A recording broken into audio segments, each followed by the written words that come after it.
तो सऊदी में हमें जो है नए किंग एंड क्वीन मिल चुके हैं WWE के, और इसी के साथ एक बहुत बड़ी मेजर अनाउंसमेंट हुई है कि Drew McIntyre versus Damien priest का मैच होगा क्लैश एट द कासल में for the world heavyweight championship, जिसे ट्रिपल एच खुद अनाउंस करते हैं। भाई जो ड्रू मैकिंटायर है वो एक्शन के लिए रेडी हो चुके हैं और वो अब लड़ेंगे against Damian Priest at Clash at the castle.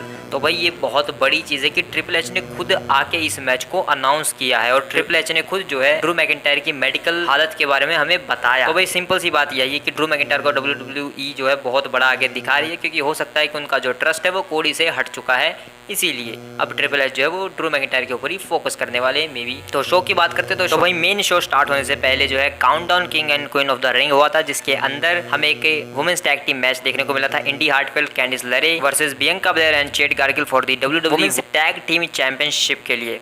Obviously भाई बियंका बेलेयर और चेड गार्गिल बहुत बड़ी सुपरस्टार है और चैंपियन है, और ऊपर से काउंटडाउन में मैच है। तो भाई ये ऐसा होता है कि वैसे वो जैसे वो लाइव इवेंट्स होते हैं ना भाई, डार्क मैचेस, तो उन जैसा होता है भाई। इसमें टाइटल भी डिफेंड होता है तो कोई फायदा नहीं होता, वही जीतते हैं जो लोग चैंपियन होते हैं, वही अपनी चैंपियनशिप को रिटेन कर लेते हैं। और यहाँ पर भी हमें वही देखने को मिलता है। एंड में ये दोनों चेड गार्गिल और बियंका बेलेयर अपना शानदार एक टैग टीम फिनिशर लगाते हैं, DDT और उसके साथ सुप्लेक्स का मिक्सचर, और पिन करके इस मैच को जीत जाते हैं। उसके बाद सेलिब्रेट करते हैं और अपना प्रोमो भी कट करते हैं, और अब वो काफ़ी खुश हैं। और बियंका बेलेयर अपनी इंजरी के बारे में ऐसा कहते हैं कि अभी तक तो सब ठीक है और आगे भी सब ठीक ही रहने वाला है, क्योंकि कोई इंजरी जो है मेरे टाइटल रेन के बीच में नहीं आने वाली। उसके बाद भाई जो मेन शो स्टार्ट होता है, उसमें जो पहला मैच होता है वो होता है Liv Morgan versus Becky Lynch का for the world women's heavyweight championship के लिए। और भाई बियंका बेलेयर और लिव मॉर्गन, तो भाई सऊदी में क्योंकि WWE में जो वुमेन्स मैचेस होते हैं तो वो थोड़े अलग कपड़े पहन कर आते हैं, नॉर्मल जैसे शोज में वो पहनते वैसे नहीं पहनते हैं। तो लिव मॉर्गन अपना अटायर तो बिल्कुल भाई रेसलिंग वाइज करके आई थी, लेकिन भाई बेकी लिंच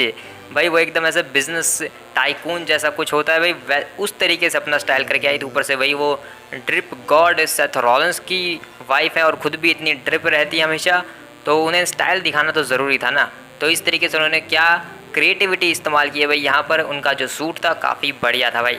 वेल इस मैच की बात करें तो भाई मैच स्टार्टिंग में मुझे भाई थोड़ा सा स्लोली फील होता है कि भाई ये अच्छा नहीं चल रहा है स्टार्टिंग में, यानी कि भाई उतना कुछ खास मज़ा नहीं आता। लेकिन जैसे जैसे मैच जो है अपनी पेस पकड़ता है, मैच में काफ़ी इंटरेस्ट बनने लगता है। और भाई जब इस मैच में डॉम की एंट्री होती है भाई, डोमिनिक मिस्टेरियो आ जाते हैं और उसे खुद नहीं पता कि वो किसकी मदद करने आया भाई। वो चेयर भगाता है ताकि बेकी लिंच को कहता है कि जाओ मैच को इंटरप्ट करके जीत लो चीटिंग से, और डॉम फिर खुद भी जो है रेफरी को ध्यान भटकाता है, लेकिन इसका सारा फायदा लिव मॉर्गन ही उठाती है। वो चेयर के ऊपर ही बेकी लिंच को DDT, उसके बाद अपना फिनिशर लगाकर इस मैच को जीत जाती है और नई वुमेन्स वर्ल्ड हैवीवेट चैंपियन बन जाती है भाई लिव मॉर्गन। और लिव मॉर्गन फाइनली जो है हमारी चैंपियन बन चुकी है और भाई बेकी लिंच हार चुकी हैं। मेरी प्रेडिक्शन यहाँ पर गलत हो चुकी है, जो कि मैंने ऑब्वियसली कहा था कि मुझे अपनी एक दो प्रेडिक्शन गलत करने में कुछ ज़्यादा ही मज़ा आता है, जो कि मैं जानता था कि भाई यहाँ पर लिव मॉर्गन जीतेगी, लेकिन फिर भी मैंने बेकी लिंच को चुना बिकॉज ऑफ ऑड्स। भाई ये ऑड्स बड़े चूतिया, ये ऑड्स भाई बहुत बेकार होते हैं, छोड़ो। और भाई ये जो सेम सिनेरियो कि डॉम आकर जो है लिव को चैंपियन बनवा देगा, तो इसके बारे में मैंने किसी एक रॉ की रिव्यू वीडियो में इस बारे में बात की थी, मैंने सेम सिनेरियो शायद मैंने बताया था भाई, तो वो हो गया भाई। और देखो भाई मेन वीडियो में मेन प्रेडिक्शन वीडियो थी, वहाँ पर मैं ये चीज़ बताना भूल गया कि डॉम आकर जो है लिव मॉर्गन की मदद कर सकता है, क्योंकि भाई जो लास्ट टाइम प्रोमो कट हुआ था लिव मॉर्गन और बेकी लिंच का भाई, तो वो मुझे कुछ खास अच्छा नहीं लगा था और वहाँ पर रिएक्शन भी कुछ खास नहीं था, जिस वजह से काफ़ी चीज़ें जो है इस मैच को लेकर स्किप कर गया मैं, और मैंने ज़्यादा दिमाग नहीं लड़ाया इस मैच के लिए। और लेकिन भाई यहाँ पर डॉम ने जो भी किया उसके बाद उसने डेमियन प्रीस्ट से भी गालियाँ खाई और उसके बाद बेकी लिंच से भी गालियाँ खाई। डेमियन प्रीस्ट कह रहा है कि तू गया क्यों था वहाँ पर, घटिया चीज़ें वैसे ही चल रही थी, तूने और बेकार बना दी। और बेकी लिंच सीधा भड़क जाती हैं कि अगर मेरा पति यहाँ पर होता तो ऐसे स्टॉम्प लगवाती, और उसके बावजूद मुझे एक रीमैच चाहिए। तो भाई बेकी लिंच साफ जाहिर कर देती कि उन्हें एक रीमैच चाहिए लिव मॉर्गन से, तो आई होप कि उन्हें ज़रूर मिलेगा भाई। वैसे भाई ये जब दोनों रिंग के अंदर लड़ रही होती है ना, तो ऐसा लगता है कि जैसे कोई मैच नहीं चल रहा है, एक बैक स्टेज ब्रॉल चल रही है जो नॉर्मल शोज़ पर होती रहती है, क्योंकि दोनों ने कुछ ऐसे कपड़े पहने थे, रेसलिंग कपड़े नहीं थे ना भाई, इसी वजह से, क्योंकि भाई सऊदी का शो है तो यहाँ पर मतलब भाई वो रेसलिंग वाली वाइब नहीं आ रही थी कि मैच की कोई मैच चल रहा है भाई रिंग के अंदर। ऐसा लग रहा था कि बस ऐसे ही जो लड़ाई हो जाती है आपस में कहीं पर भी भाई किसी भी शो पर, तो वैसी कुछ वाइब आ रही थी यहाँ पर। बाकी तो हम जानते हैं ऐसा क्यों था। पहले इसके बाद शो के ऊपर होता है एक बहुत बेहतरीन मैच भाई। चैट गेबल अपनी एंट्रेंस करते हैं क्योंकि ट्रिपल थ्रेट मैच होने वाला है, और चैट गेबल जब अपनी एंट्रेंस करते हैं ना भाई, तो यहाँ पर यू सक के नारे लगते हैं, जो कि भाई पिछली स्मैकडाउन पर भी लगे थे, उससे पिछली स्मैकडाउन पर भी, और वो उनके जो म्यूजिक के साथ है बिल्कुल मैच करते हैं, बिल्कुल कर्ट एंगल वाली वाइब देने लगते हैं भाई। इसके बाद सैमी ज़ेन भी आते हैं, ब्रॉन्सन ब्रीड भी आते हैं, काफ़ी बेहतरीन मैच होता है भाई। ये रेसलिंग वाइज तुम देखोगे स्टार्टिंग में ही बहुत बेहतरीन भाई, जैसा कि मैंने कहा था कि तबाही मचाएंगे ब्रॉन्सन ब्रीड इस मैच में, तो उन्होंने मचाई, लेकिन एंड में थोड़ा सा गड़बड़ा गई। और चैट गेबल भाई इस मैच में पूरी अपनी रेसलिंग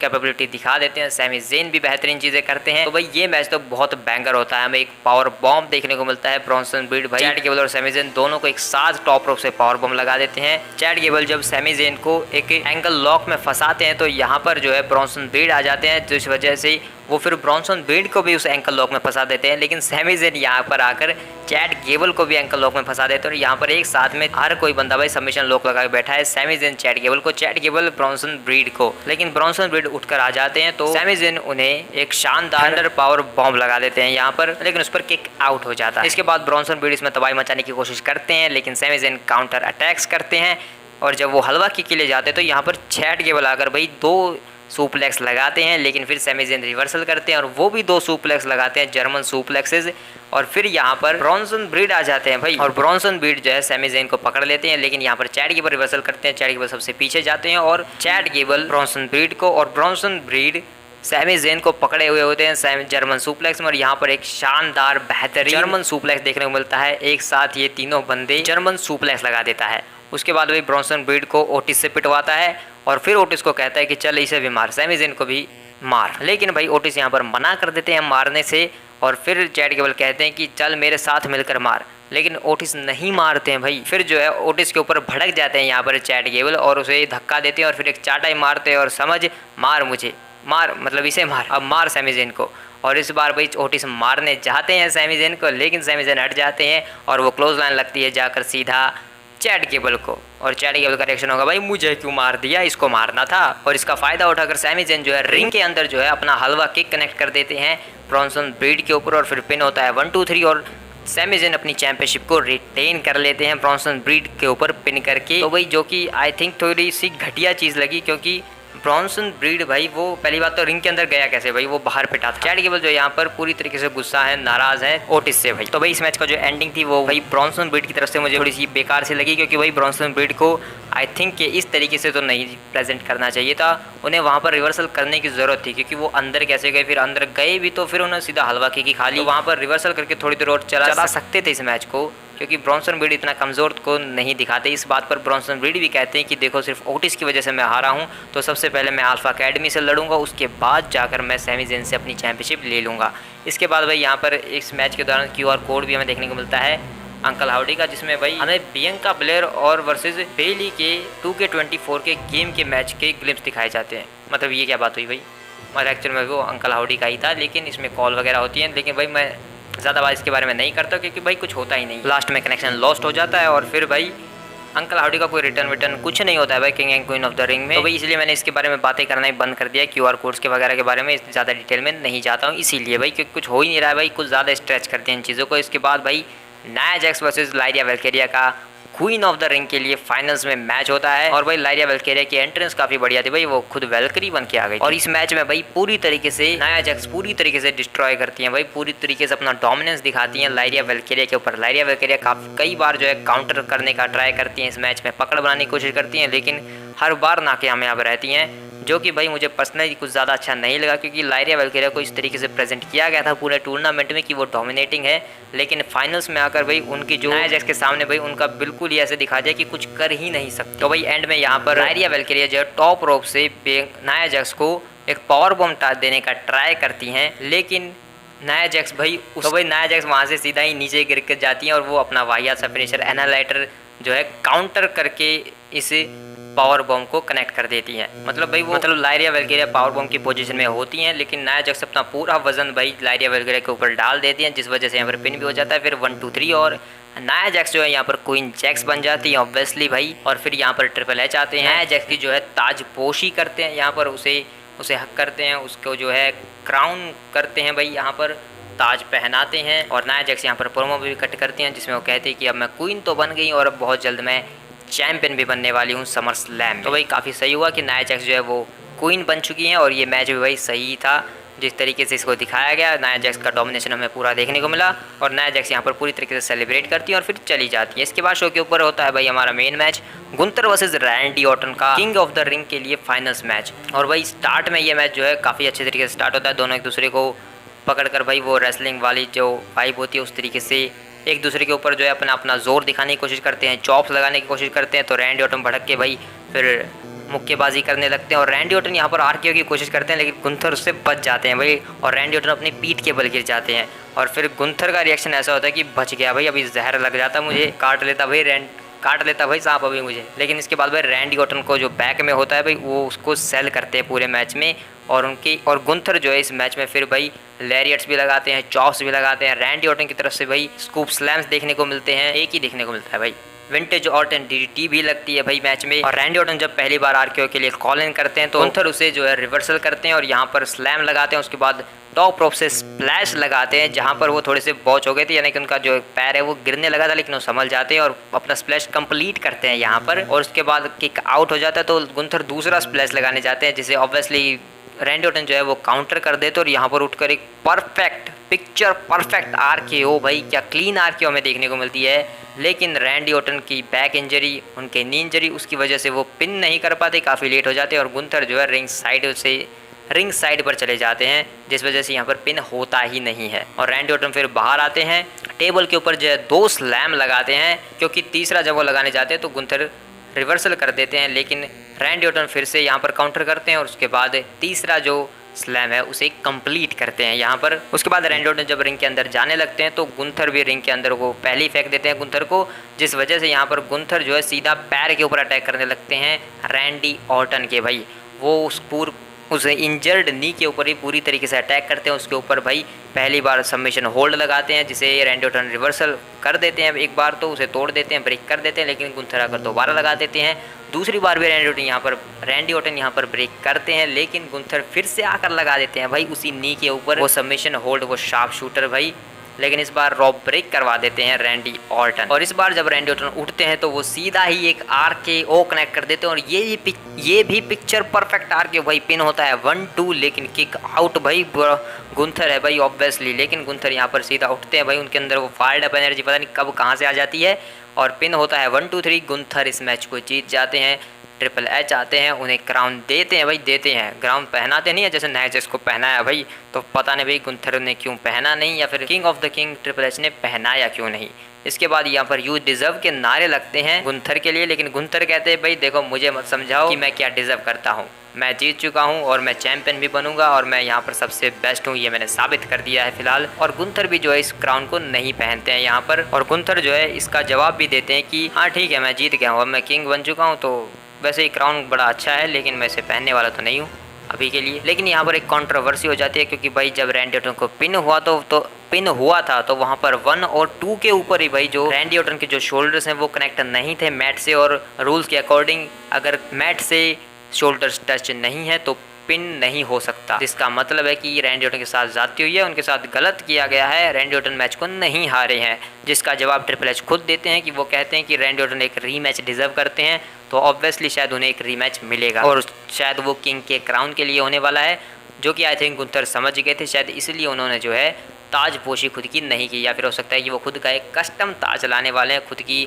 एक बड़ी सी गद्दी लेकर आएंगे, उसके ऊपर बैठेंगे मंडे नाइट रॉ पर और क्या देखने में मजा आएगा भाई। आई होप कि भाई गुंथर ऐसा करे। तो भाई इसके बाद शो का मेन इवेंट होता है Cody Rhodes versus Logan Paul, और जिसे भाई वहाँ के इब्राहिम अल अजीज जो है भाई वो इंट्रोड्यूस करते हैं भाई इस मैच को, और यहाँ पर मतलब वो खुद से अनाउंस करते हैं भाई, जो कि मुझे काफ़ी घटिया लगा भाई कि उन्होंने अनाउंस किया, क्योंकि मुझे तो उनकी आवाज़ में अनाउंसमेंट सुनना कुछ ज़्यादा अच्छा नहीं लगा। वैसे अनाउंसमेंट थी भी क्या पूरे शो पे, मुझे तो कहीं सुना ही नहीं थी भाई। वो समान था कि जो अनाउंसमेंट है वो सुन के भाई थोड़ी एनर्जेटिक फील आती है, तो वो यहाँ पर नहीं आई, तो इसी वजह से शायद हो सकता है। ये जो मैच होता है भाई, तो स्टार्टिंग में भाई ये मैच भाई वैसे ही स्टार्ट होता है जैसे रेसलिंग वाइज होते हैं, क्योंकि लोगन पॉल और कोडी रोड्स ऑब्वियसली भाई अच्छे रेसलर्स हैं, तो इस वजह से वो रेसलिंग वाइज काफ़ी बढ़िया करते हैं। लेकिन इस मैच में भी लोगन पॉल जो डॉज करते हैं भाई हर मूव को कोडी रोड्स के, भाई वो देखने में भाई काफ़ी मज़ा था भाई, क्योंकि लोगन पॉल एक भी मूव जो है परफेक्टली कनेक्ट होने ही नहीं देते स्टार्टिंग में कोडी रोड्स का। उसके बाद वो बाहर भी जाते हैं, प्राइम ड्रिंक पीते हैं और फिर उसी प्राइम ड्रिंक को मुंह पर मार देते हैं कोडी रोड्स, लोगन पॉल के चेहरे पर। और फिर कोडी रोड्स को भाई पता नहीं क्या चल होती है, वो सिक्योरिटी गार्ड से भिड़ जाते हैं, लोगन पॉल के पर्सनल सिक्योरिटी गार्ड से। लेकिन वो भाई एक्चुअल में जानबूझ के किया था ताकि लोगन पॉल जो है अपनी ब्रास नकल ले सके, और ब्रास नकल लेते हैं और उसको जो है वो बजा भी देते हैं कोडी रोड्स की पेट के ऊपर भाई, हाँ सच में भाई पेट के ऊपर, जिसके ऊपर भाई माइकल कोल भड़क जाते हैं। भाई माइकल कोल को क्या दिक्कत है, तो लोगन पॉल भाई माइकल कोल को भी गालियाँ देने लगते हैं कि तुझे क्या, मैं कुछ भी करूँ, जिसका फ़ायदा कोडी रोड्स उठाते हैं, सुसाइड डाइव लगाते हैं, रिंग के अंदर जाते हैं, अपना मोमेंटम हासिल करते हैं।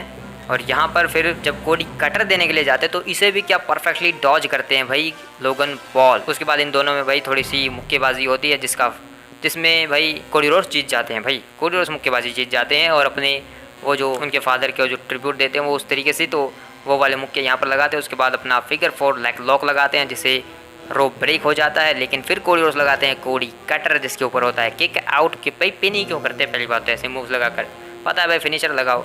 लेकिन यहाँ पर भाई एक बहुत बढ़िया चीज़ देखने को मिलती है, कोडी रोड्स भाई पता नहीं कौन सा मूव लगाने जाते हैं, लेकिन उसे काउंटर कर यहाँ पर लोगन पॉल क्रॉस रोड्स लगा देते हैं जिसके ऊपर पिन होता है, लेकिन किक आउट होता है। लोगन पॉल जो है एक फ्रॉग स्प्लैश के लिए जाते हैं, लेकिन कोडी रोड्स उसे रिवर्सल कर देते हैं यहाँ पर। और फिर यहाँ पर कोडी रोड्स एक सुप्लेक्स लगाते हैं लोगन पॉल। उसके बाद जब वो क्रॉस रोड्स के लिए जाते हैं तो लोगन पॉल इसे रिवर्स कर देते हैं, काउंटर कर देते हैं, और लोगन पॉल जो है कोडी रोड्स को रिंग से बाहर फेंक देते हैं। और वहाँ पर जाकर भाई ये दोनों यहाँ पर कर क्या रहे थे, रिंग के बाहर अंदर जा रहे थे। भाई किसको कहाँ जाना था इनको खुद ही नहीं पता है, मतलब शायद थोड़ा सा स्क्रिप्ट भूल गए थे शायद। यहाँ पर जो है फिर एक टेबल सजाते हैं, उस टेबल के ऊपर लोगन पॉल पेडिग्री का ट्राई करते हैं। भाई मैं देखना चाहता था भाई लोगन पॉल को पेडिग्री मारते हुए, लेकिन ये कोडी रोड्स भाई किसी मूव को पूरा ही खाने देता है, खुद का कोडी कटर लगाकर बैठ जाता है, जिससे भाई टेबल भी नहीं टूटता है। सोच रहे हो भाई, कोडी कटर लगाया और टेबल भी नहीं टूटा। और फिर रेफरी जो है काउंट करने लगता है, कोडी रोड्स खुद अंदर आकर रेफरी को बोलता है कि नहीं काउंट मत करो, ऐसे मुझे नहीं जीतना है। भाई तू रॉक थोड़ी है भाई जो तेरी मान लेगा रेफरी फिर भी काउंट करता रहता है भाई। लेकिन लोगन पॉल इसका चीज़ का फ़ायदा उठाते हैं, वो ब्रास नकल से बजा देते हैं कोडी रोड्स को रिंग साइड के ऊपर ही। और उसके बाद जो है एक वायरल मोमेंट हमें देखने को मिलता है, वो भी ट्रिपल एच को ट्रिब्यूट देते हुए यहाँ पर लोगन पॉल जो है एक 5 स्टार फ्रॉग स्प्लैश लगा देते हैं। और यहाँ पर जो है अनाउंसर्स टेबल के टुकड़े टुकड़े हो जाते हैं, ऐसे टूटता है भाई टेबल। उसके बाद लोगन पॉल रिंग के अंदर फेंकते हैं कोडी रोड्स को। उसके बाद रिंग के अंदर भी एक फ्रॉग स्प्लैश, उसके बाद पिन होता है 1-2, लेकिन यहाँ पर किक आउट और लोगन पॉल की भी दीदे फट गए भाई, और मेरे किक आउट कैसे हो गया। लेकिन इसके बाद भाई जब कोडी रोड्स जो है एक क्लोज लाइन लगाने जाते हैं कॉर्नर में लोगन पॉल को, तो लोगन पॉल हट जाते हैं और वो सीधा जाकर रेफरी को वो क्लोज लाइन लगती है रिंग कॉर्नर के, भाई रिंग के कॉर्नर में। लेकिन फिर लोगन पॉल भाग कर आते हैं और फिर भाई वो भी रेफरी को भी स्प्लैश लगा देते हैं वहाँ पर। इसके बाद जो भाई कोडी रोड्स अपना जो वो टाइगर बॉम्ब है उसे कंप्लीट करते हैं, लेकिन पिन करते हैं, लेकिन रेफरी तो बेहोश है भाई, वो क्या ही कर लेगा भाई। रेफरी के साथ बहुत बुरी बनाई भाई, दोनों ने पीट दिया। रोमन के मैच में भाई कोई एक ही मारता था, लेकिन इसका फ़ायदा उठाकर लोगन पॉल यहाँ पर लो ब्लो लगा देते हैं। उसके बाद ग्रास नकल निकालते हैं, क्योंकि वो उसके पास ही थी भाई, पैंट के अंदर डाल रखी थी उन्होंने। लेकिन जब वो बजाने के लिए जा रहे होते हैं ग्रास नकल, तो भाई ये हबीबी कहाँ से आ जाता है भाई, मतलब याद है क्यों भाई, ये छोड़ो भाई। लेकिन भाई यहाँ पर फिर ग्रास नकल का यूज़ करने वाले होते हैं लोगन पॉल, लेकिन कोडी रोड्स जो उनके हाथ को पकड़ लेते हैं। सिनेमैटिक व्यू हमें देखने को मिलता है। और यहाँ पर फिर कोडी रोड्स जो है 3, 4, 5, 10 क्रॉस रोड्स लगाकर यहाँ पर विन करते हैं 1, 2, 3 और रिटेन कर लेते हैं अपनी WWE अनडिस्प्यूटेड चैंपियनशिप को। उसके बाद हबीबी को जाकर शुक्रिया अदा करते हैं कि अगर तुम जैसे लोग ना हो तो मैं आज चैंपियन ही ना बन पाऊँ, असल में मैं कोई मैच ही ना जीत पाऊँ। तो भाई ये बात तो मैं तुम्हें पहले ही बता चुका हूँ कि जब किसी मैच के अंदर कुछ ऐसे बंदे आकर इंटरप्ट करते हैं जिनका स्टोरी में कोई सेंस नहीं है, सिर्फ वहाँ की ऑडियंस को खुश करने के लिए उनको घुसा दिया जाता है, तो भाई मुझे वो बिल्कुल अच्छा नहीं लगता है। और दैट्स द रीज़न भाई इस मैच की जो एंडिंग थी भाई वो मुझे बिल्कुल पसंद नहीं आई। और मैं लोगन पॉल की तरफ से ही मैच मांगता हूँ, वैसे मेरी सुनी कौन रहा है तो छोड़ो, लोगन पॉल खुद ही मांग लेंगे। तो भाई रेसलिंग वाइज पूरा शो बढ़िया था, ड्रामा वाइज भी भाई कहीं कहीं पर ड्रामा था, तो काफ़ी मज़ा है। वैसे हर मैच में आई थिंक ड्रामा था, जो कि भाई काफ़ी बैलेंस बनाता है। लेकिन भाई कुछ भी ऐसा नहीं हुआ कि बहुत ज़्यादा याद रखा जाए, कोई रिटर्न नहीं, कुछ नहीं, कोई सरप्राइजेस नहीं, कोई शॉकिंग मोमेंट्स नहीं, कोई ऐसा मोमेंट नहीं जिसे हम याद कर कर काफ़ी सालों तक ये कह सके कि भाई हाँ भाई उस किंग ऑफ द रिंग में ऐसा हुआ था। तो ऐसा कोई मोमेंट हमें देखने को नहीं मिला। गुंथर विन कर गए, जो king of the ring Gunther बन गए, लेकिन गुंथर ने उसे उस तरीके से सेलिब्रेट ही नहीं किया, ऊपर से कंट्रोवर्सी भी हो गई, तो वो भी जो है उतना बड़ा फील नहीं हुआ। ऊपर से नाया जैक्स भाई वुमेन्स डिवीजन के बारे में, नाया जैक्स जो है वो क्राउन हो चुकी हैं और नाया जैक्स भाई अच्छे तरीके से सेलिब्रेट कर रही हैं। लेकिन भाई गद्दी वद्दी होती उसके ऊपर ब्राज सिंहासन पर बैठा के भाई ऐसा पटाखे फोड़ते तो काफ़ी मज़ा आता, लेकिन वो चीज़ उन्होंने की ही नहीं। बाकी के जितने मैचेस हुए भाई वो काफ़ी रेसलिंग वाइज काफ़ी बढ़िया थे। टॉम ने भाई इंटरप्ट कर दिया, लिव मॉर्गन को जितवा दिया फालतू में, मतलब फालतू में नहीं, पूरी स्टोरी इंटेंगल है, सब कुछ है। और लिव मॉर्गन भाई उसे जितवाया तो है लिव मॉर्गन को भाई उसने, लेकिन वो ऐसे दिखा रहा है कि उसने नहीं जितवाया है, वो बस ऐसे ही आ गया था मुँह उठा के, लेकिन एक्चुअल में वो लिव की मदद करने ही आया था भाई। भले ही वो दिखा रहा था कि वो बैकी की मदद करने आया है। और भाई सैमी ज़ेन ने अपनी टाइटल को रिटेन कर लिया, ब्रॉन्सन रीड ने पर्सनल दुश्मनी स्टार्ट करवा दी है। और भाई अल्फा एकेडमी से रस्टिगेट होने वाले हैं भाई ओटिस, और क्या। तो भाई यही था पूरा हाल बेहाल।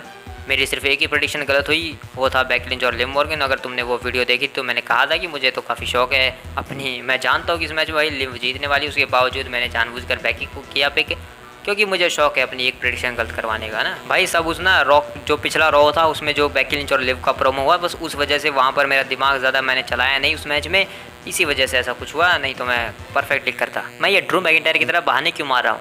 खैर जो हो गया सो हो गया। वेल यही था भाई बोरिंग नेता रोड्स के राशन एरा का एक और काम चलाऊ पीपीवी। तुम्हें कैसा लगा मुझे कमेंट में बताओ। मिलते हैं किसी और वीडियो में, बाय बाय।